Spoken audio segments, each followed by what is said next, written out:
दोस्तों सब्सक्राइब करें हमारे चैनल को और बेल आइकन को दबाएं ताकि आप देख सकें हमारी वीडियो सबसे पहले। दोस्तों अगर आप पाकिस्तानी हो तो पाकिस्तान जिंदाबाद, भारतीय हो तो जय हिंद नीचे कमेंट कर दें। नीज वीडियो को लाइक शेयर जरूर करें।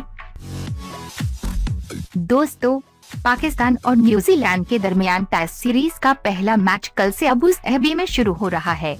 आज सीरीज की ट्रॉफी की रुनुमाई की तकरीब का इनेकाद किया गया। इस मौका पर प्रेस कॉन्फ्रेंस करते हुए पाकिस्तानी कप्तान सरफराज अहमद का कहना था कि न्यूजीलैंड की टीम बहुत अच्छी टीम है और उम्मीद है कि अच्छे मुकाबले देखने को मिलेंगे।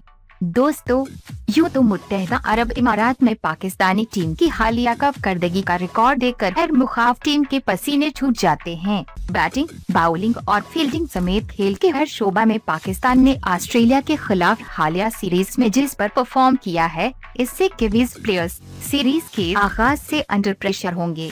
लेकिन जिस पाकिस्तानी क्रिकेटर का खौफ न्यूजीलैंड पर तारी है वो है मोहम्मद अब्बास, पाकिस्तान के फास्ट बॉलर जिन्होंने ऑस्ट्रेलिया के खिलाफ सीरीज में 2 मैचेस में 17 विकेटें हासिल की और पाकिस्तान के फतह में अहम किरदार अदा किया।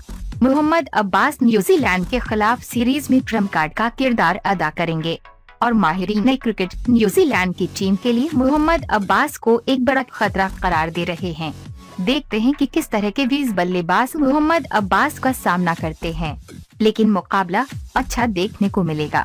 वीडियो को लाइक शेयर जरूर करें। न्यूज़ पाकिस्तान जिंदाबाद नीचे कमेंट